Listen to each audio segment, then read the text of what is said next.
tarde a todos, satisfação imensa, um prazer imenso nós estarmos aqui com o programa Palavra Viva.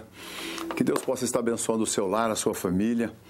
Hoje nós vamos falar sobre a parábola da grande ceia. Hoje nós vamos ministrar essa palavra tão abençoada, essa parábola tão abençoada, né? E que Deus possa estar falando com você através dessa parábola. Jesus, ele contou essa parábola com muita dor no coração, com muita tristeza, né? Jesus estava deixando claro que o convite que Deus fizera aos homens, eles estavam escusando o grande convite que ele havia feito. Que o poder de Deus esteja sobre a sua vida nessa tarde. Louvo a Deus por poder adentrar o seu lar e trazer uma palavra de vida, de esperança, de conforto e também de uma grande reflexão para as nossas vidas, né? O mundo que nós estamos vivendo precisando de muitas reflexões para que nós possamos ter qualidade de vida. Vamos orar a Deus. Pai querido, neste momento eu louvo a Ti por esse programa que nós mais uma vez estamos adentrando os lares e deixando aqui uma palavra de vida, de esperança, uma palavra de orientação, de conhecimento do Teu Evangelho, Jesus. Venha adentrar esses lares. Vidas que estão oprimidas, vidas que estão enfermas, vidas que estão na angústia com seus filhos, vidas que estão com o casamento desgastado. Venha trabalhar, Jesus. Venha ministrar essas vidas, venha repreender todo o ataque maligno, ele seja repreendido na vida dessas pessoas, no nome de Jesus. Onde quer que a nossa voz esteja ecoando, a nossa imagem esteja entrando, Senhor, através desses televisores, possa essas vidas, Senhor, receber a Tua paz, a Tua bênção e o refrigério. Ó Jesus, no nome do Pai, do Filho e do Espírito Santo, nós Te pedimos agora, venha sobre estas vidas. Dai-nos a paz e a graça e uma palavra abençoada nesta tarde. Amém, amém. Vamos lá então, nós vamos então meditar na palavra do Senhor. Aonde nós vamos ler aqui no texto de Lucas capítulo 14, versículo de número 15. E ouvindo isso, um dos que estavam com ele à mesa disse-lhe: Bem-aventurado o que comer pão no reino de Deus. Porém ele lhe disse: Um certo homem fez uma grande ceia e convidou a muitos. E à hora da ceia mandou os seus servos dizer aos convidados: Vinde, que já está tudo preparado. E todos, um a um, começaram a excusar-se, desde o primeiro: Comprei um campo e importa vê-lo. Rogo depois que hajas por excusado. O outro disse: Comprei 5 juntas de boi e vou experimentá-lo. Rogo de que me hajas por excusado. O outro disse: Casei e, portanto, não posso ir. E voltando aquele servo, anunciou estas coisas ao seu senhor. Então o pai de família, indignado, disse ao seu servo: Sai depressa pelas ruas e bairros da cidade, e trazei aqui os pobres, aleijados, os mancos e cegos. E disse o servo: Senhor, feito está como mandaste, e ainda há lugar. E disse o Senhor ao servo: Sai pelos caminhos e valados, e força-os a entrar, para que a minha casa se encha. Porque eu vos digo que nenhum daqueles homens que foram convidados provará da minha ceia. Uma parábola dita por Jesus Cristo. Jesus estava já no finalzinho do seu ministério, estava chegando a Páscoa judaica. E eu quero alertá-los que a Páscoa judaica nada tem a ver com a nossa Páscoa. Coelhos, chocolate. A Páscoa judaica, ela é a Páscoa a qual Deus deu aos judeus. Lá no Egito, no livro de Gênesis, no capítulo 12, quando deu a sua saída, aliás, no livro de Êxodo, né? Êxodo, capítulo 12, quando eles estavam para sair daquela escravidão, o Senhor disse que eles emolassem um cordeiro e que assasse aquele cordeiro e comesse com a mudança na carroça, vestido das suas roupas, calçado. A palavra Páscoa significa passate. Nós temos um carro que foi lançado no Brasil. Eu trabalhava na Volkswagen quando no ano de 1974 para 75. Esse carro chamava-se Passat. Era para carregar o nome de DKVolks, porque a Volks tinha comprado a DKV por 10 anos e estava terminando, né? Mas enfim, a Volks acabou comprando o restante da DKV. Hoje são os nossos Audi, né? Hoje são os Audis alemãos, carrão, máquina. Era nossa DKV, carro nacional era nosso carro. Bom, aí eles lançaram então esse Passat, a palavra Passat ou passar por cima, porque a morte passou por cima dos hebreus. O sangue do cordeiro passado na verga da porta não era sangue de coelho, não era chocolate também, era um cordeiro que simbolizava a pessoa de Cristo para a libertação. Então eles comendo aquela Páscoa estavam dizendo que a morte passaria por cima e eles seriam libertos, como foram. E os primogênitos de todo o Egito, de todos os egípcios choraram naquela noite porque eles morreram, todos os egípcios choraram seus primogênitos. E o povo então foi liberto. Jesus estava agora para cumprir esse dia, de um simbolismo lá atrás. Era um sábado e Jesus entrara para ser hóspede de um dos principais dos fariseus para comer pão em sua casa. E estava ali na casa desse príncipe um homem hidrópico, que é aquela doença que ela dá de acúmulo de líquido no processo celular, né? E nas células. Então Jesus o curou ali. E Jesus naquela casa, ele cercado por muitos convidados, ele começou a ensinar-lhe por parábolas, iniciando com a parábola primeiro dos primeiros assentos, que muitas pessoas elas chegam no lugar e elas querem status, então elas vão para os primeiros assentos. Eu fico intrigado às vezes na igreja, as pessoas chegam e querem os últimos assentos, eles não querem os primeiros, as pessoas querem sentar lá nos últimos lugares. Quando que nós deveríamos procurar os primeiros lugares nos assentos da igreja, porque a igreja, principalmente a nossa comunidade, não tem nome de ninguém no banco, ninguém é dono de banco nenhum. Embora foi nós que compramos com os nossos dízimos e ofertas, mas ninguém é dono de banco. Lá é todos nós. E, pelo contrário, os visitantes é que têm primazia de sentar nos melhores lugares, porque assim são ensinados, né? Então é uma bênção. Então, às vezes as pessoas elas não entendem isso. E aí Jesus então começou a falar sobre os primeiros assentos. Isso quer dizer que esses homens, embora tendo recebido de Deus uma fé, uma crença, fizeram dela uma religião e passaram com a religião honrando pessoas. E esqueceram de honrar o Senhor, que é bendito e eterno para sempre. E aí, nesse momento em que eles estavam à mesa, um dos convidados disse: bem-aventurados os que comer pão no reino dos céus. Jesus, então, ele fez ali essa grande parábola e que estava dizendo que convidou a muitos, né? No Oriente, naquela época, era de praxe quando uma pessoa ia fazer uma festa, ele fazia um convite. E ele convidava as pessoas de maiores influência para estarem naquela festa. Então enviava 2 convites. Enviava um preliminar, que era aquele avisando a data. E de repente, 2 dias antes da data, do dia da ceia do evento, eles mandavam outro convite dizendo: olha, é daqui 2 dias, está tudo pronto, o seu lugar está reservado para você, está tudo lá, né? E assim foi feito então. E o primeiro convite foi aceito com muita alegria, com muita satisfação. Porém, quando chega o segundo convite, os convidados que estavam preparados para aquela festa, nesta parábola, eles começaram a recusar e dar várias desculpas. Que é, lá em Mateus, no capítulo 20, o versículo 16, diz: assim os derradeiros serão primeiros, e os primeiros serão derradeiros, porque muitos são chamados e poucos escolhidos. Então veja bem que o Senhor, ele escolheu Israel como nação, porque a parábola que ele está contando da grande ceia, ele estava tratando primeiro com os judeus. Ele estava dizendo: vocês foram convidados para fazer parte do reino de Deus. Vocês foram convidados para fazer parte da ceia dele, da comunhão com ele, comer pão com ele. Mas a religiosidade de vocês os impediu. Vocês não quiseram. E aí então, o Senhor aqui, ele não perde tempo. Ele convida esses para estar nos primeiros lugares. A quem? O povo judeu.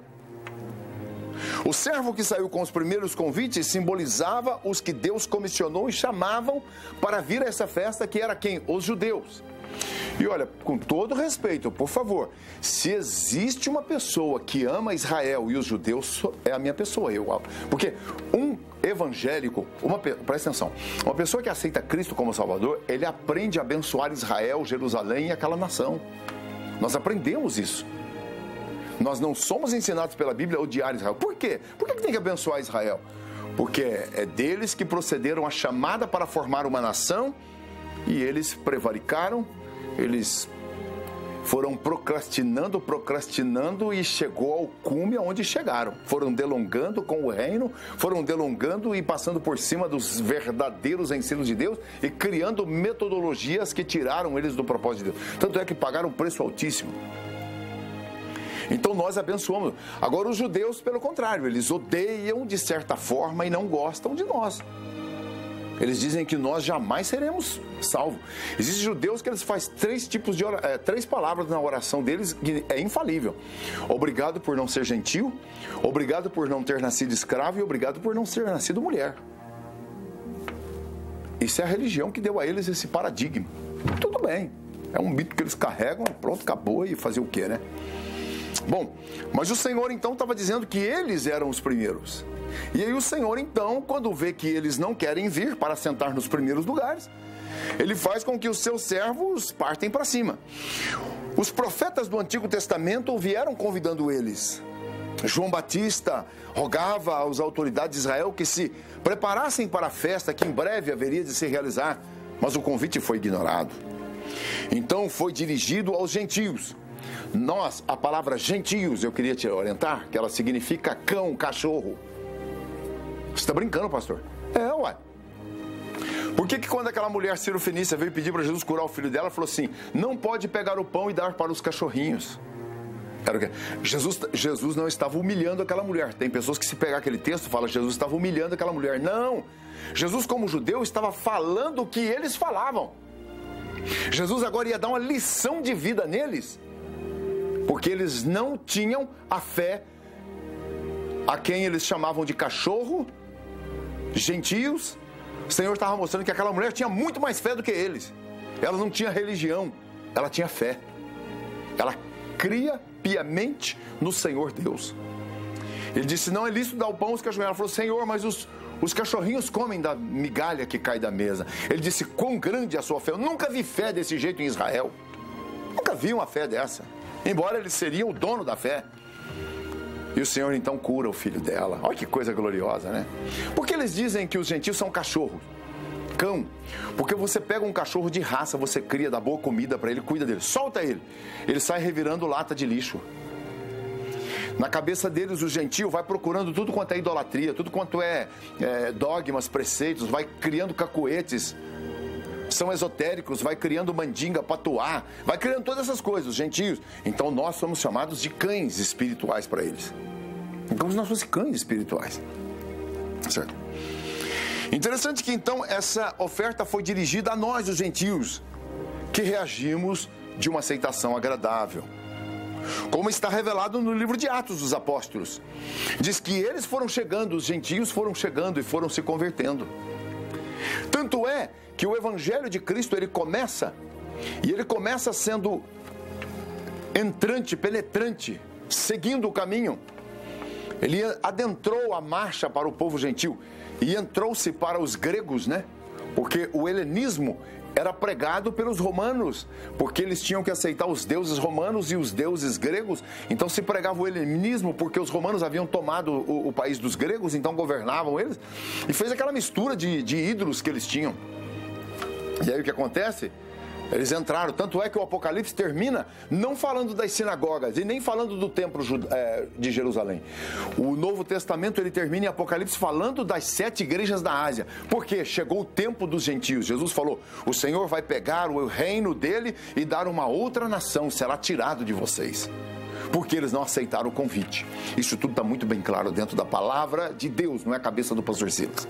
Bom, interessante que o significado dessa ceia, a ceia é uma figura rica da graça de Deus, do favor de Deus, aonde as pessoas e os homens deveriam ser alcançados através do convite de Cristo para vir cear com Ele. Jesus convidava eles.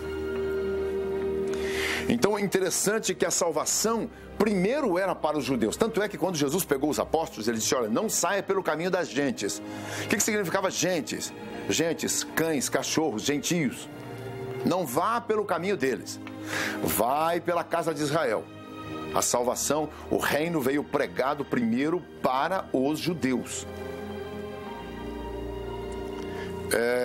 Mateus capítulo 15, versículo 24. E ele respondendo disse, eu não fui enviado senão as ovelhas perdidas da casa de Israel. Quando perguntaram a Jesus o que ele estava pregando, o que ele estava fazendo, ele disse, não, eu vim aqui pregar para as ovelhas perdidas. Mas eles tinham uma religião. Eles tinham lá o templo, eles estavam adorando, eles tinham culto Mas então Deus não estava mais naquilo. Esse é o perigo de nossas vidas. Talvez você diga, não, eu estou numa religião muito antiga, eu estou numa religião que tem mais gente. Olha, Jesus disse que o reino dele, a porta é estreita e poucos adentram. É revelação, meu filho. Fique esperto com a sua vida, filho. Não estou aqui para persuadi-lo. Não estou aqui para fazer proselitismo. Prosélito é aquele que foi forçado a fazer parte de uma religião. Porque a religião, ela força as pessoas a serem forçadas a entrar as crendices dela. O Cristo não, ele convida. Como eu estou te convidando. Se você quiser fazer uma visita à nossa igreja, estou te convidando. Eu sempre digo aos membros da minha igreja, olha, vocês estão livres para visitar a igreja que vocês quiserem. Não importa. Qualquer denominação, de qualquer... Vocês estão livres. Eu não tenho autoridade sobre a vida de vocês. A Bíblia diz lá em Pedro, apacentando, mas não tendo domínio do rebanho. Se o líder religioso, a autoridade eclesiástica que está sobre aquele rebanho, começa a ter autoridade sobre o povo, é porque tem alguma coisa errada naquele negócio. A única forma que eu luto com eles é para que eles sigam este evangelho. Não é a cabeça do pastor Silas, não é a placa da nossa igreja. Mas enfim, o judaísmo estava deturpado. A coisa tinha complicado. Em outras palavras, como diz Tião Carreiro e Pardinho, a vaca tinha ido para o brejo. Essa é a dura verdade, gente. E se você pegar lá pro rabo, meu irmão, e tentar puxar, vai sair sua rabada e a suando a sua mão, meu irmão. Porque ela vai ficar com os 4 pés no barro. A religião já foi pro brejo, filho. Não tem mais jeito.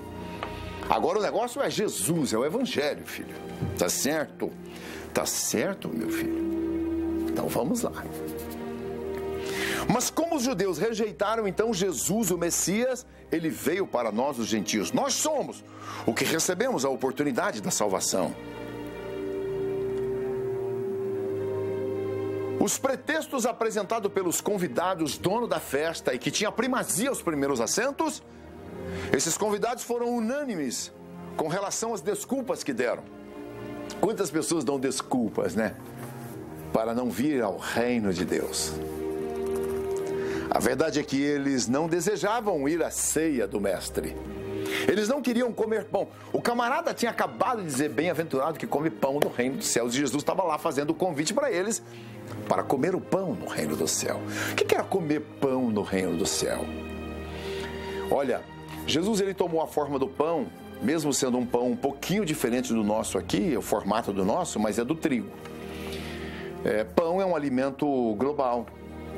Em todos os lugares do planeta se come pão. Você pode deixar de comer pão por um bom tempo, mas você vai desejar voltar a comer.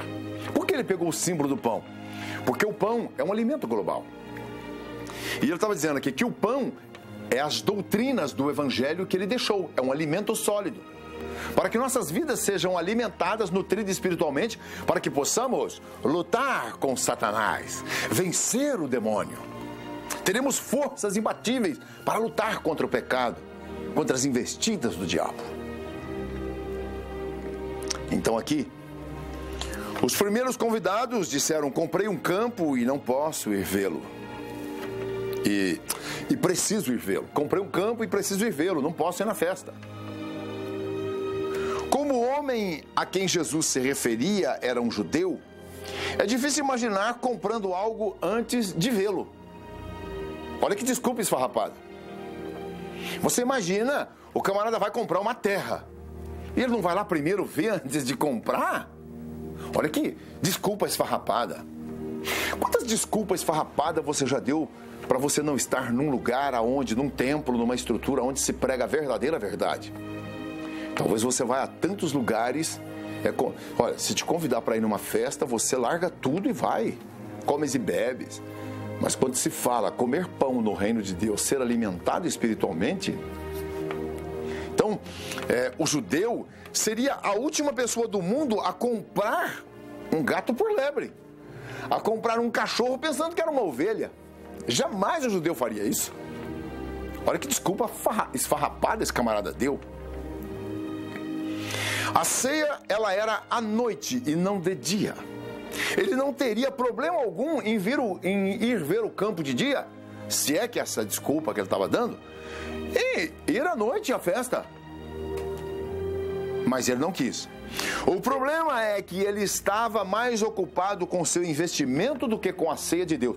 Quantas pessoas estão ocupadas com seu trabalho e perderam a família? Esse tempo o camarada chegou em mim e falou: pastor, eu estou muito triste, pastor, minha mulher largou de mim, pastor, por um cara pobre, não tem onde cair morto.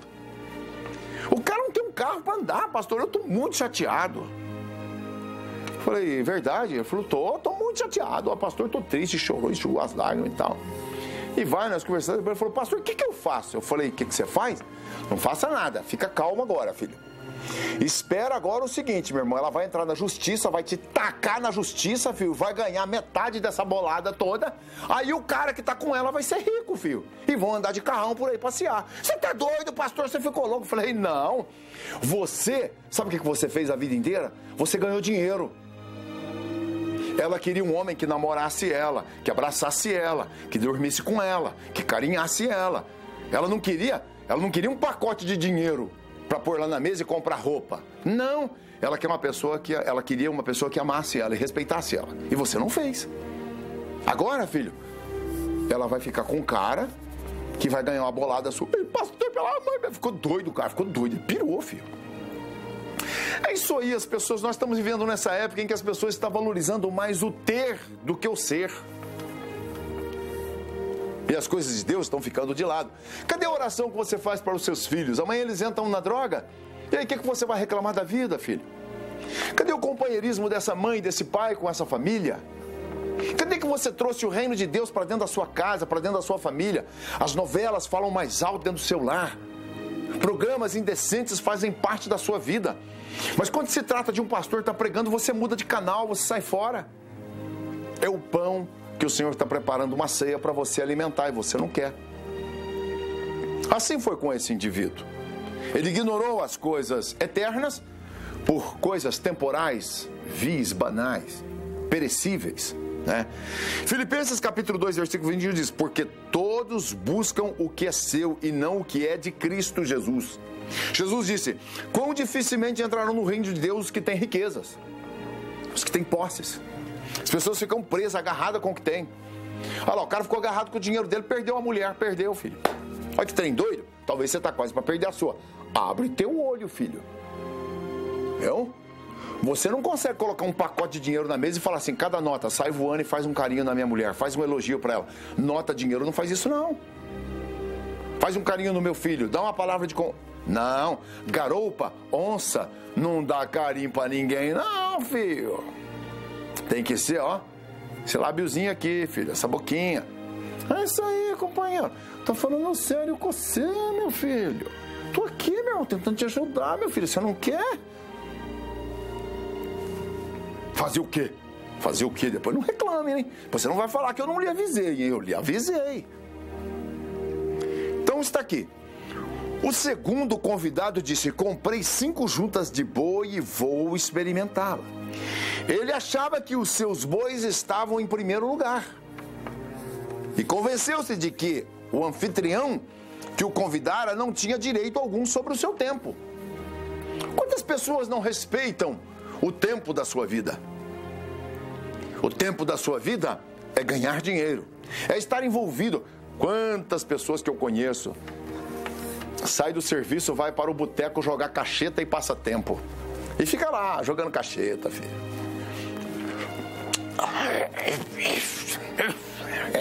Não sei por que faz uma careta daquela e por que bebe esse trem amargo, ou esse trem ardido, ou esse trem que queima, que pega fogo por dentro, caramba.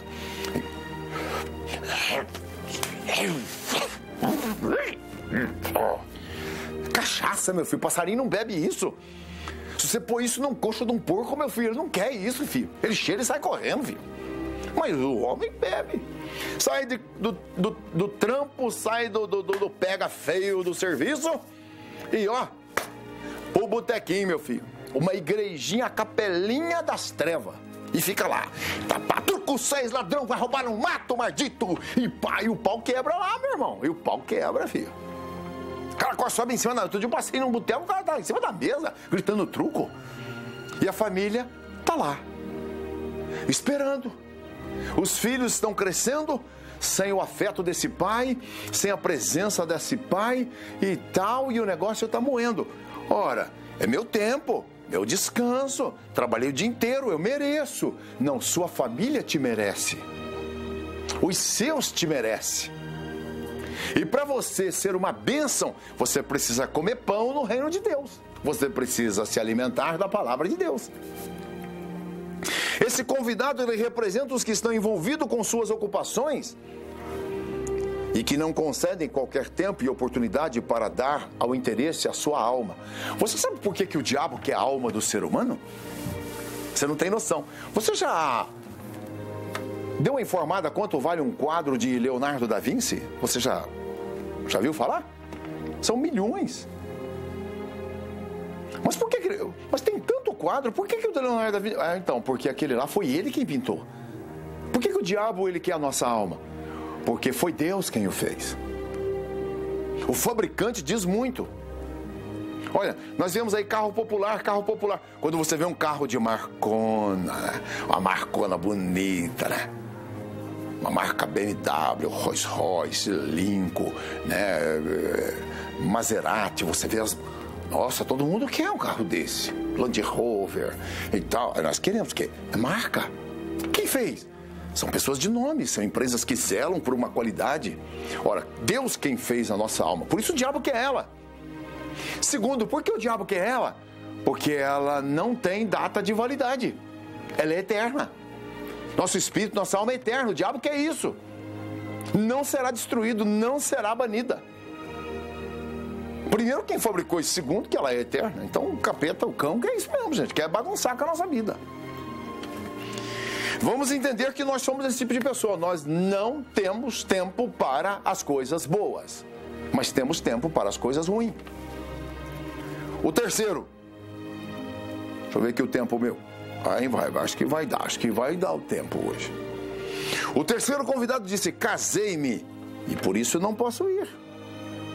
Esse terceiro convidado, eu imagino que é daqueles que tem preocupações domésticas e controlam o seu tempo e até o pensamento da esposa e dos filhos, né? O camarada casou e aí tinha que controlar o lar, né? Controlar o lar. O que tem de pessoas controladoras, né? Pessoas controlam. Aí por o celular controla. Aí vê a imagem lá da casa, como é que tá e tal. E vê o filho onde que tá na escola e tal. Ah, meu filho, você não consegue controlar não, meu irmão. Você não consegue controlar não, filho. As pessoas foram dotadas de livre-arbítrio. Você não vai conseguir controlar não, filho. Então esse terceiro convidado é a imagem daqueles que têm as suas preocupações domésticas controlando o seu tempo e até o pensamento das pessoas, da família. São controladores. A união conjugal e os deveres familiares nunca devem nos separar de Deus. A primeira coisa que nós temos que falar, casou, traga Deus para dentro da sua casa. Eu sempre digo o seguinte. Esses tempos uma mocinha falou: pastor, o cara tá querendo casar comigo, pastor, tá apaixonado e tal. E pastor, ele bate na esposa. Eu falei: fia, casa depressa com ele pra ele começar a bater no você pra dar um sossego pra mãe dele, fia. A mãe dele já não aguenta mais apanhar, fia. Vai, passa pra lá agora, fia. Deixa ele comer o pau no você, fia, pra poder dar um descanso na mãe, fiota. Mas que trem doido. Você, cara, bate na mãe, meu irmão. Vai respeitar uma dondoca dessa, vai te quebrar com o cabo de rolo da cabeça, fia. O cara vai pôr pra moer pra cima de você, fiota. O cara tá nem aí com você não, filha. Pessoas querem controlar a coisa. Então, nós temos que entender o seguinte, meus filhos. Eu sempre digo o seguinte: quem casou com o filho de Deus terá como pai Deus. Quem casou com o diabo terá como sogro o diabo. E o diabo vai te visitar, filho. Você casou com essa pessoa aí, ela é meio encapetada? Meu filho vai visitar sua casa, filho. Vai visitar sua família, cara. Você casou com o filho do diabo. Quando nós casamos com o filho de Deus, está lá em Gênesis lá. Diz que os homens viram as filhas dos homens que eram formosas e casaram com as filhas dos homens. O que é filha dos homens? Que não servia a Deus. Aí outros casaram com as filhas de Deus. Ora, quem casou com as filhas de Deus, aí estava abençoado, porque Deus é pai, Deus é sogro agora. E ele vem visitar. Como é que tá meus filhotes? Como é que tá meu genro? Como é que tá minha filha aí? Como é que tá aí meu filho? Como é que tá aí a minha nora? Como é que tá aí? Agora é toda a família. Você já pensou o diabo chegar na porta da sua casa e falou: cadê meu genro? Eu vim visitar ele. Cadê a minha nora? Eu vim visitar. Já pensou que o diabo falar uma vozona assim pra sua porta? Ele não faz isso, filho. Ele não faz. Não. Ele está dentro sorrateiramente, invisivelmente. Ele está trabalhando no anonimato e no silêncio. Porque você escolheu uma pessoa de índole má. Você não trouxe Deus para o relacionamento. Então esse camarada nem deu bola para a ceia. Ele nem quis esquentar a cabeça com a ceia. Ele nem quis Deus no negócio. Falou, deixa eu trazer essa moça para casa. O que eu quero é fazer sexo. É dormir com essa dondoca. Eu quero ficar no bem bom. É o que ele queria, filho. Ele queria isso. E Deus, ó, tchau, dá linha, como diz a turma aí. Dá linha, põe o boné na cabeça e empina a pipa e tchau, meu irmão. É isso aí como não pensa, cara. E aí, meu irmão, o Senhor, vamos ser sinceros, né? Vamos ser sinceros. Olha, o casamento e filhos são bênçãos. E não deixe ser maldição na sua vida. Tem pessoa que fala, nossa, que vida miserável, meu casamento. Não, o casamento é uma bênção. É as pessoas que estão vivendo sobre maldição. São as pessoas que não estão participando da ceia do Senhor, das bodas do Senhor, comendo pão na mesa do Senhor. Essa é a dura realidade, gente. Essa é a dura realidade, gente. É simples e objetivo. Ah, pastor, o senhor é muito durão. Eu?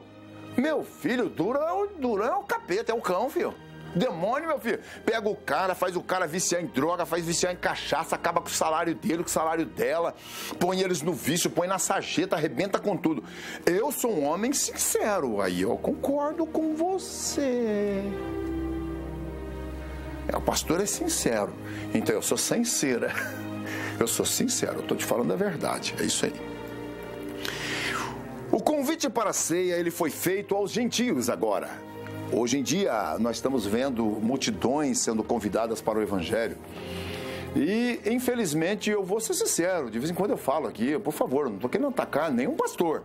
Agora, se pastor se sentir ofendido, ou se pessoas se sentir ofendido do que eu estou falando, é o seguinte, é porque estão fora do contexto sagrado, né? Então, quantas pessoas estão usando o título de pastor para poder ludibriar as ovelhas, arrancar dinheiro, trapacear elas, né, arrebentar o nome delas, tomar casa e bens? Não, o reino de Deus não veio para isso. O reino de Deus, ele veio exatamente para abençoar as pessoas e nutrir elas. Dinheiro numa igreja, num templo, é simplesmente para os favores e necessidades desse povo que agrega ali aquele lugar. Não é para uma pessoa, 2, 3, 4 pessoas, né?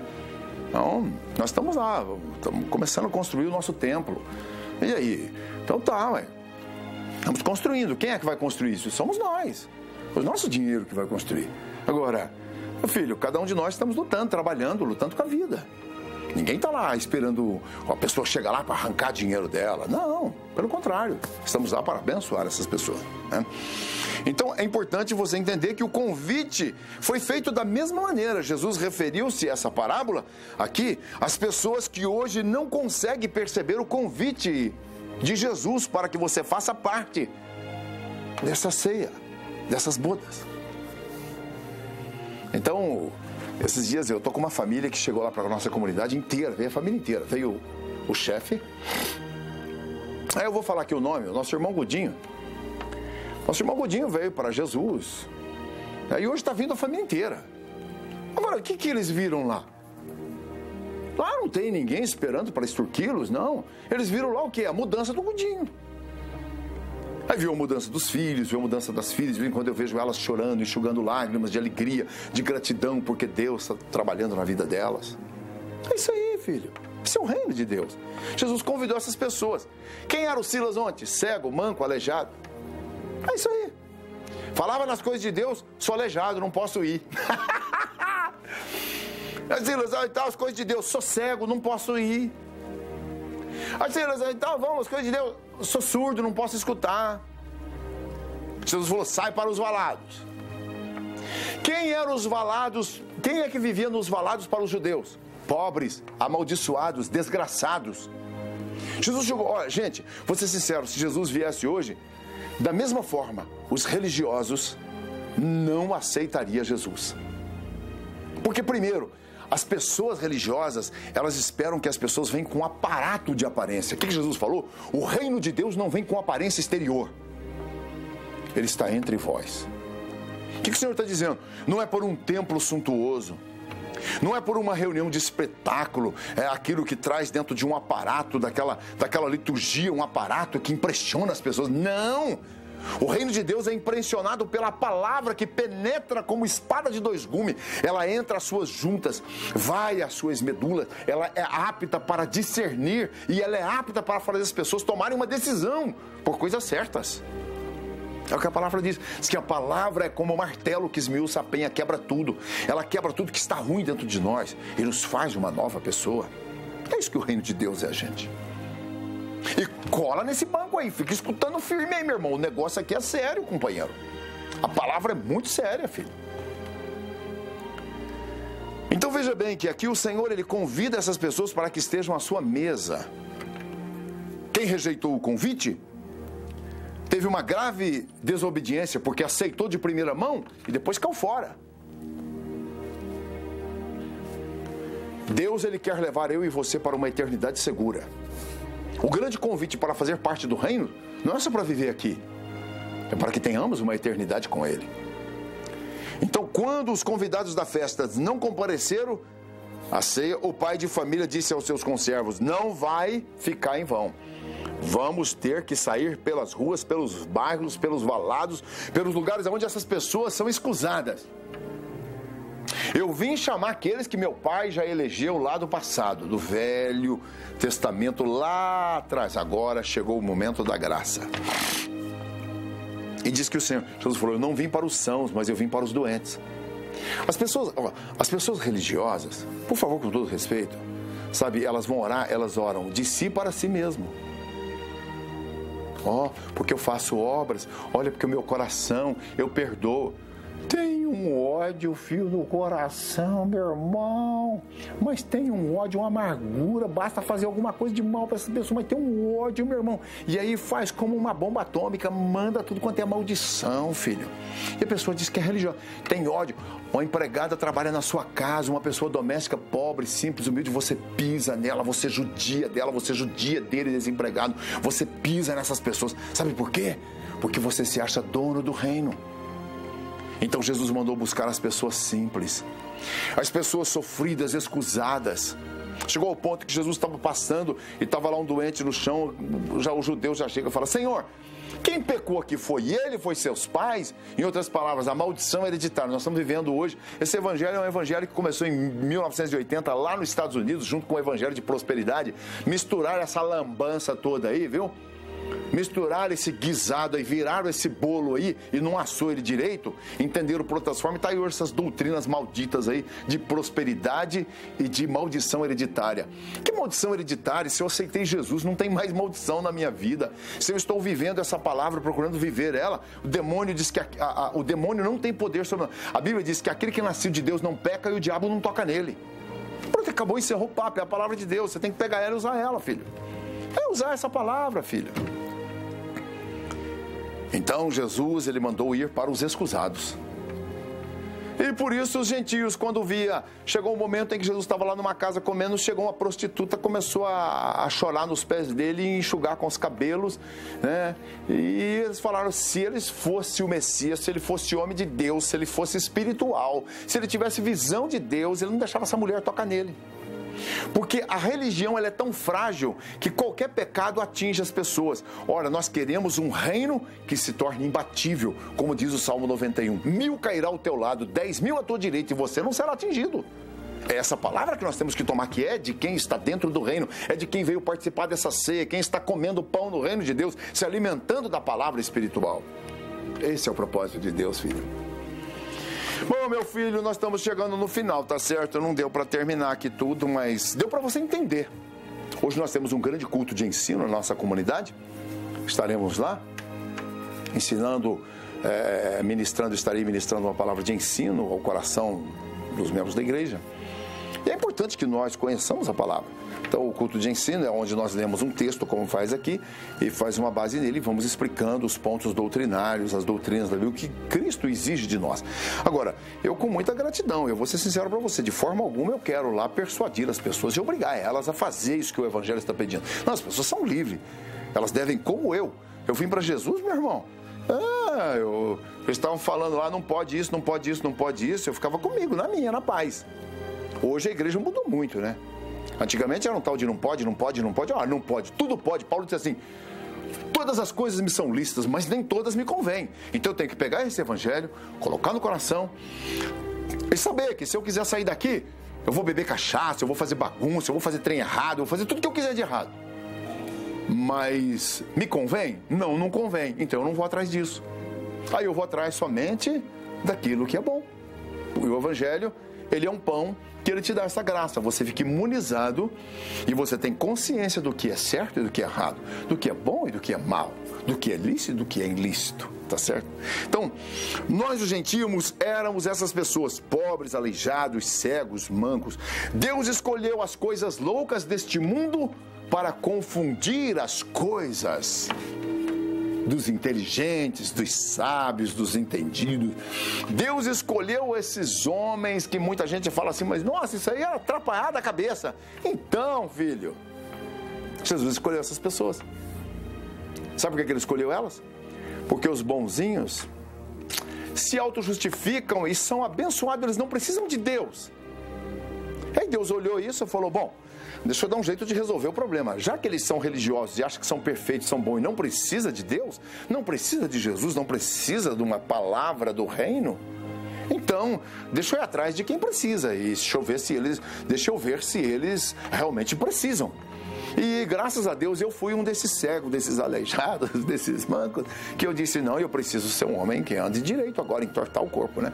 Como tem o hininho lá do Joãozinho torto, né? Diz que o seu olho era torto, sua testa era torta, seu nariz era torto, seu beiço era torto. Diz que o Joãozinho era todo torto, mas encontrou Jesus, que Jesus endireitou ele. Olha que coisa, que louvor, é muito magnífico, né?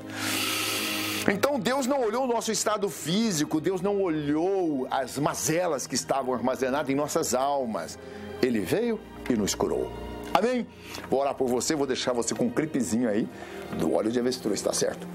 Pai querido, eu te louvo nesta tarde, Senhor, por esse momento em que ministramos essa palavra, Senhor.